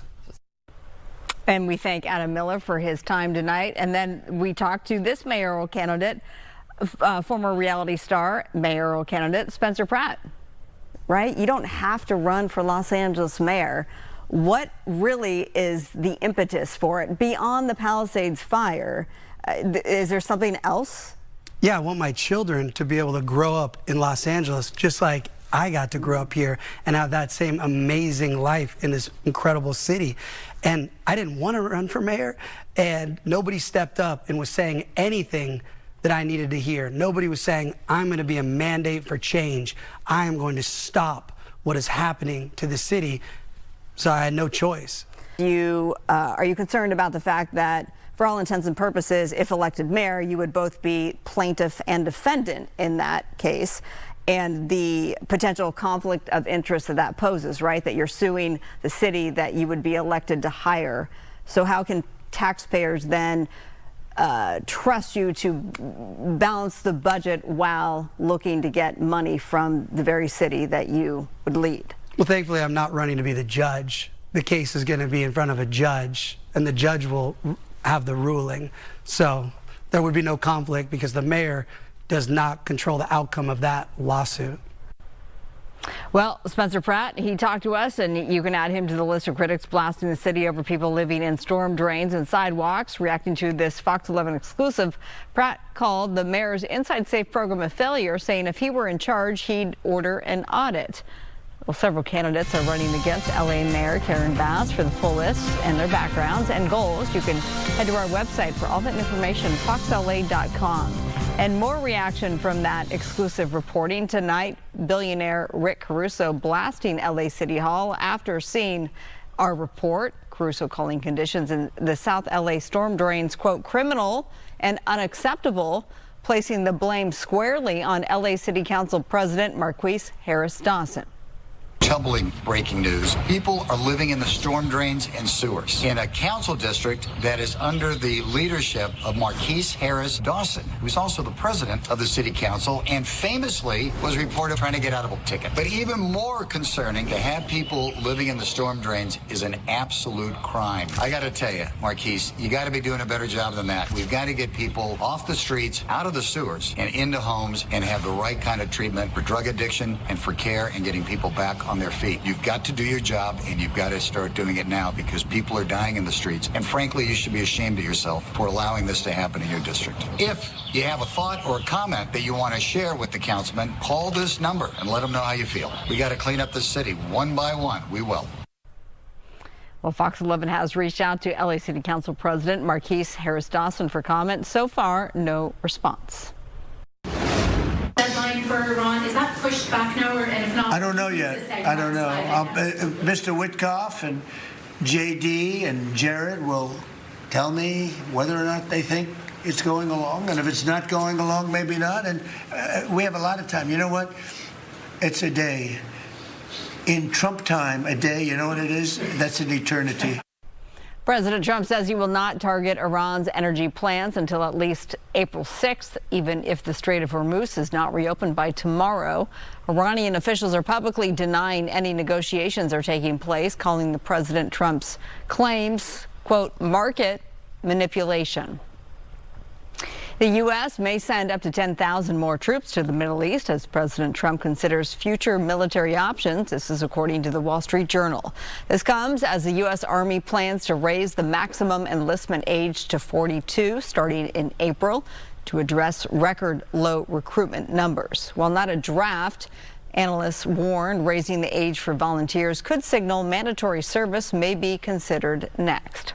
Meantime, President Trump says TSA agents are going to get paid. Today, he says he will sign an emergency order to bypass a congressional stalemate over Homeland Security funding.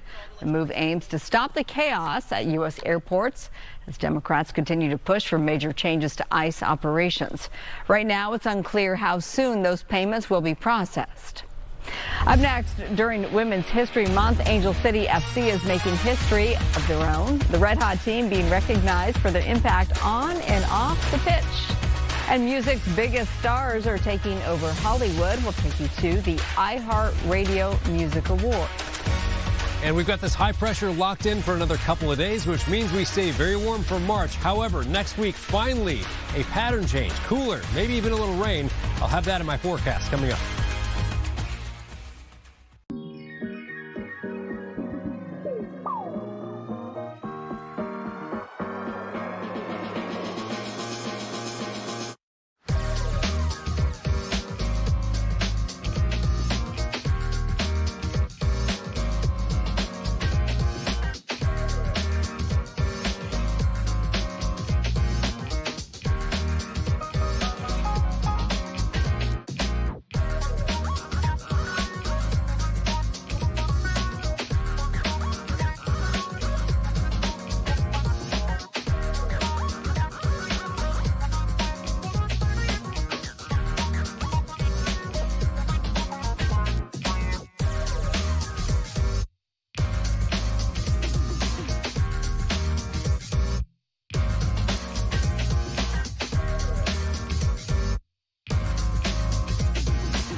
It's early in the season, but Angel City FC is already on fire. 2 wins in the books and hoping for a 3rd straight win tomorrow night. To mark Women's History Month, the team was named one of USA Today's Women of the Year. Fox 11's Nick Garcia has a story. Angel City FC is on a mission to bring home a championship trophy this season. But they've already earned a new title, Women of the Year. It feels amazing, especially when I was younger. I feel like I didn't have a lot of women like me, mixed colors to look up to. The recognition coming from USA Today for making a significant impact in their community and beyond. In fact, the newspaper credits the team with changing women's sports.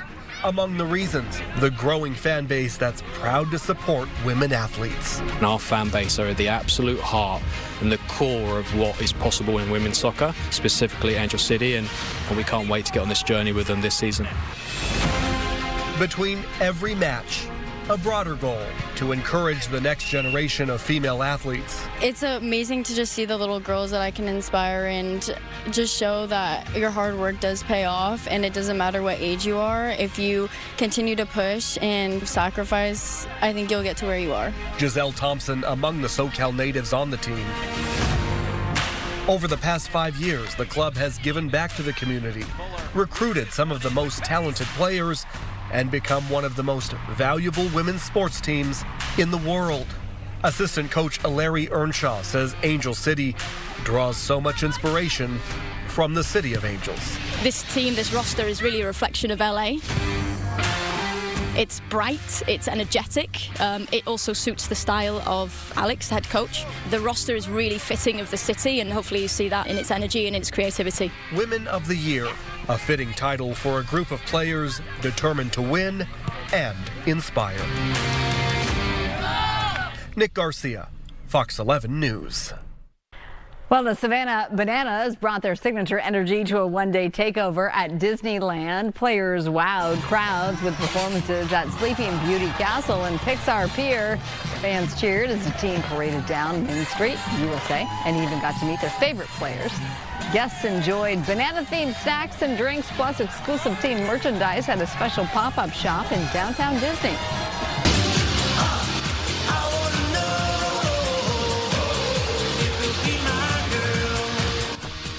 The Savannah Bananas visited as the resort celebrates its milestone 70th celebration, and before the team's games versus the Indianapolis Clowns at Angel Stadium in Anaheim tomorrow and Saturday. How fun for the family. Yeah, I mean, I haven't been to a Bananas game, but their videos are infectious online, right? They're the coolest. So much fun. So much fun, yeah. And people who are going to go, they're in for a treat when it comes to your weather. Yeah, I think so. We've got, I mean, it's going to feel like we're in kind of in the middle of baseball season here, kind of almost summer-like, very warm for March temperatures continuing. It was warm today, of course. We had 80s, and we'll be right around that territory right on through the weekend. It's next week when we see a new weather pattern finally showing up. It's been a long time. It's going to be cooler.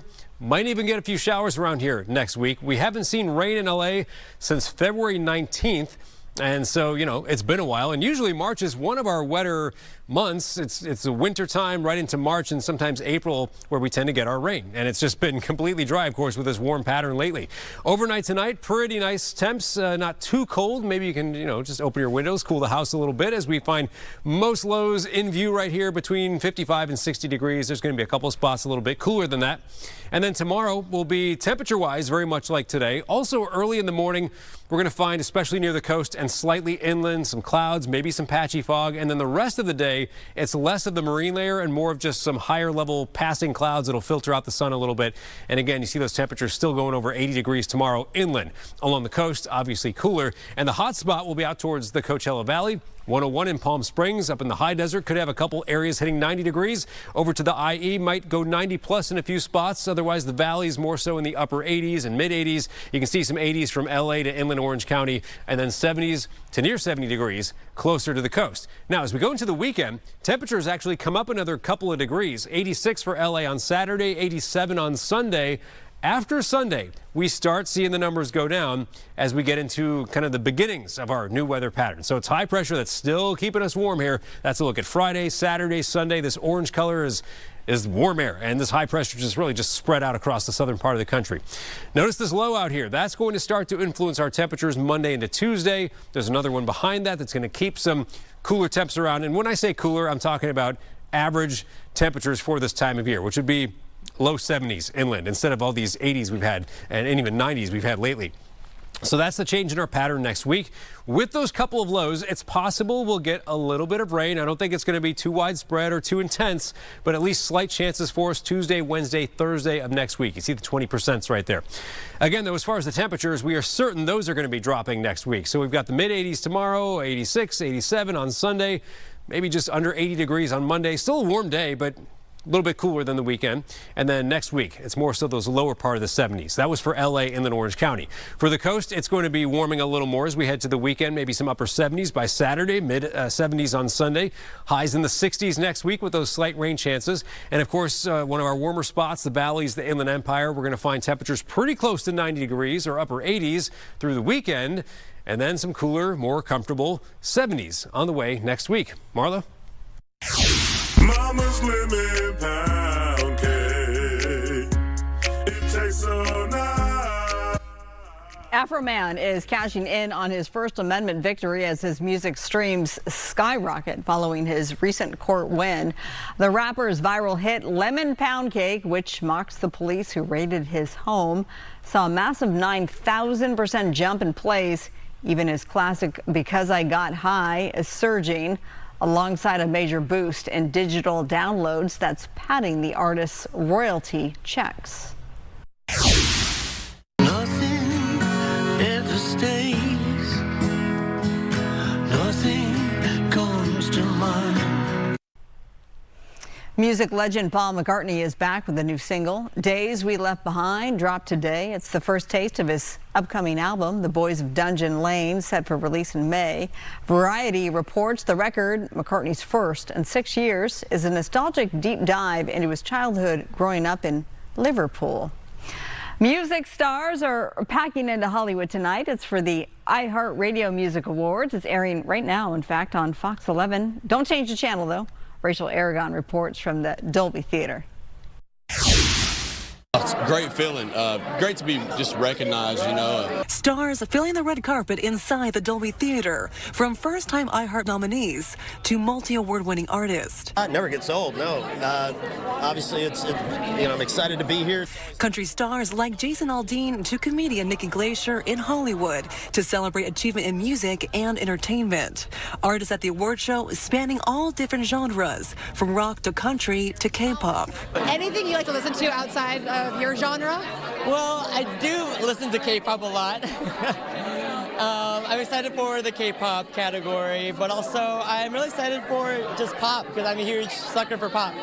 Ludacris back as this year's host and performing. Presenters like Teddy Mellencamp also walking the red carpet and presenting her dad, John Mellencamp, with an award. This is the first time I've ever presented him with an award, and I'm so happy to do it because he has done, I mean, not that I would do it regardless, but he's done so much for me. I'm a huge John Mellencamp fan, so I'm excited to see what's going on with him tonight. I know he's getting a big award. So exciting, seeing familiar faces, but also my childhood idols like AJ from the Backstreet Boys. Mine is blown tonight. And speaking of AJ McLean, we asked him personally what were the odds of the Backstreet Boys being on the biggest stage and headlining the Super Bowl next year right here in Los Angeles. I put the feeler out. It's getting a lot of traction. A lot of people are talking about it. Fans have started this online petition. I think over 100,000 signatures already, so who knows? In Hollywood, Rachel Aragon, Fox 11 News. Another Netflix price hike is here, with the premium plan now hitting nearly $27. Is their new live MLB coverage worth the extra cost? We break down the numbers next.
All right, better check your bank statements. Netflix is hiking prices again. Its second increase in just over a year. The standard with ads plan climbs to $8.99, while the premium tier hits $26.99. Netflix says the extra cash funds new ventures like their first ever live MLB broadcast this week, but viewers are feeling the pinch. New data shows more subscribers are now ditching premium plans for cheaper ad-supported options to keep monthly costs down. The Kennedy Center confirms Bill Maher will receive the Mark Twain Prize for American Humor, despite the White House denying the honor just last week. The comedian has an often hot and cold relationship with President Trump, who serves as the center's chairman. The ceremony is set for June 28th. The final event before the center closes for a 2-year renovation. Late night host and Tolkien superfan Stephen Colbert is heading to Middle Earth. Colbert is teaming up with director Peter Jackson to co-write a new Lord of the Rings film, tentatively titled Shadow of the Past. With his CBS show ending in May, the comedian is trading the desk for the Shire. Right now, the move is in development. The movie, that is in development. So stay tuned for that. And stay tuned for the Fox 11 News, also known as Good Night LA, at 10 o'clock with Christine Devine on Fox 11. And that does it for me, Marla Tejas. Thank you so much for joining us on LA Live News Tonight. Have a great night. We'll see you back here tomorrow night.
Welcome to Good Night LA. I'm Christine Devine. Opening day at Dodger Stadium. The boys in blue kick off the quest for a three-peat championship. Let's send it over to Gerard Moncure with the highlights.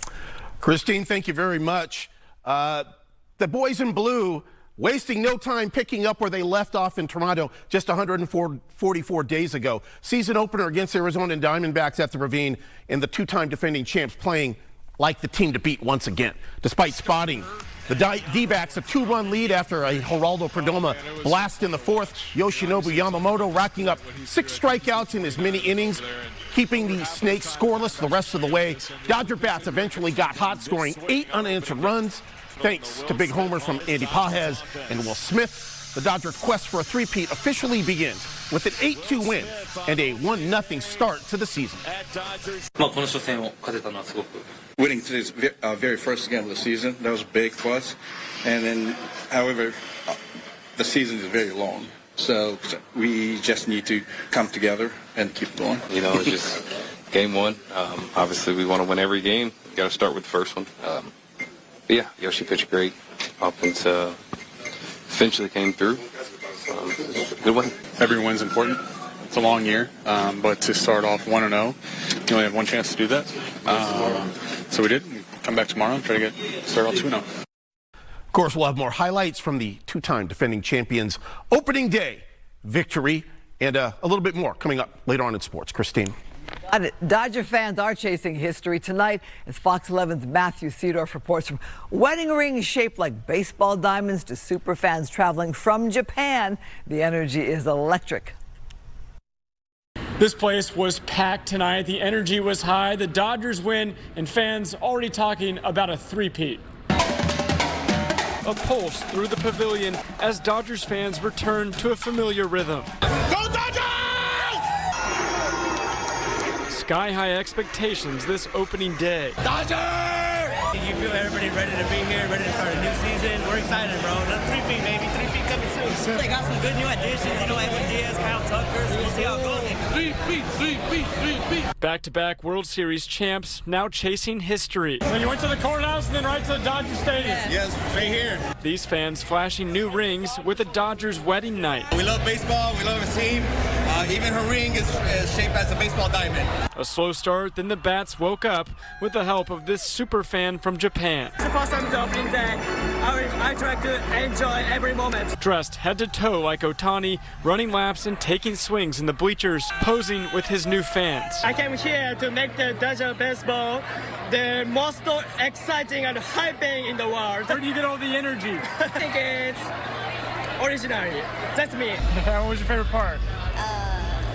The home runs. A Dodgers opening day win has fans already talking October. Hey, tonight was great. We've been coming the last 8 years, and sure enough, it was 8-2. Yes, it was the best game ever, 8-2, and Dodgers always win. We're going to get to the World Series again this year. And of course, tomorrow is the ring ceremony. A lot of people already thinking about the next one.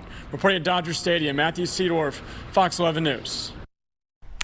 Other news, close call in the skies over Orange County earlier this week. A military helicopter in the path of a passenger jet. Tonight, the FAA is investigating after a United flight was coming in for a landing at John Wayne Airport.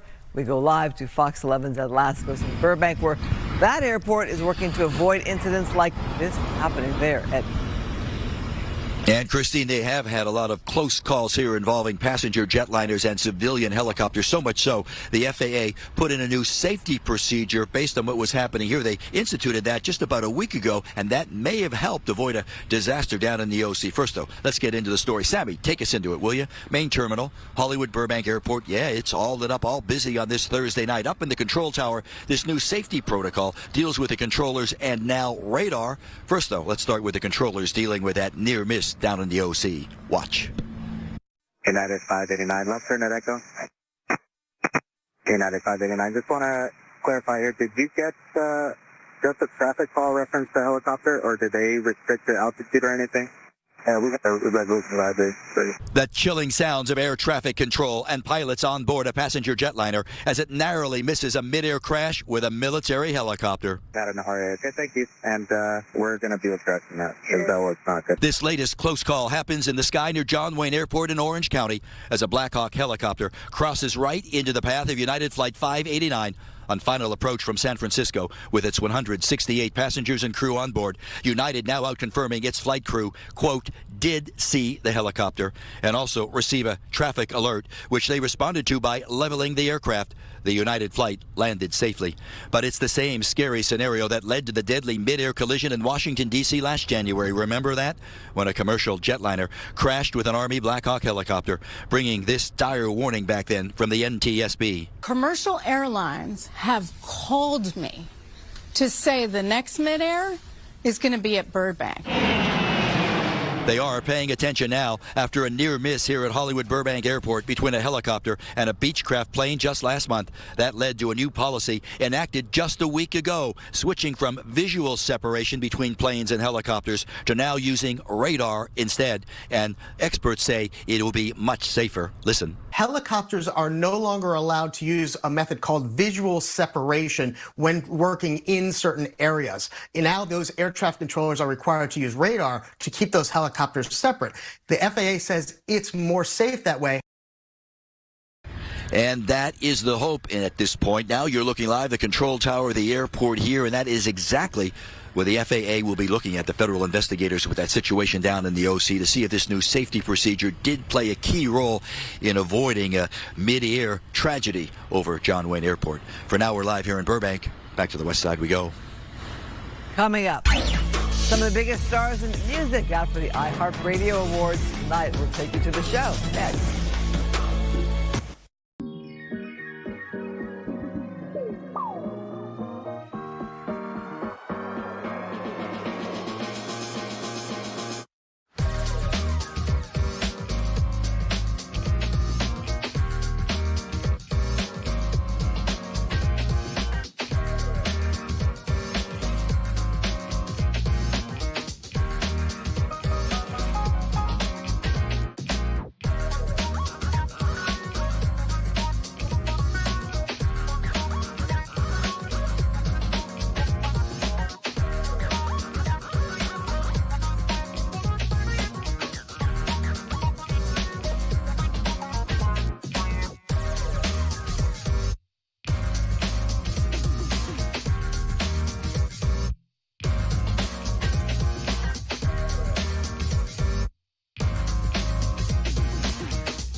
Music stars packed into Hollywood tonight. It's for the iHeartRadio Music Awards. It just aired right here on Fox 11. We caught up with the stars before the big show. Fox 11's Rachel Aragon reports from the Dolby Theater.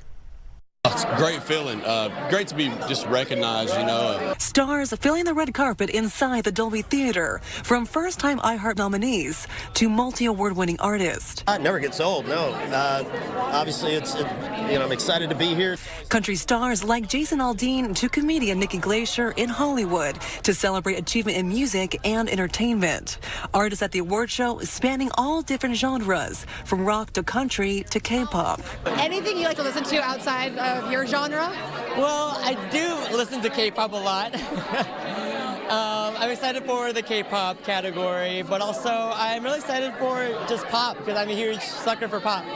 Ludacris back as this year's host and performing. Presenters like Teddy Mellencamp also walking the red carpet and presenting her dad, John Mellencamp, with an award. This is the first time I've ever presented him with an award, and I'm so happy to do it because he has done, I mean, not that I would do it regardless, but he's done so much for me. I'm a huge John Mellencamp fan, so I'm excited to see what's going on with him tonight. I know he's getting a big award. So exciting, seeing familiar faces, but also my childhood idols like AJ from the Backstreet Boys.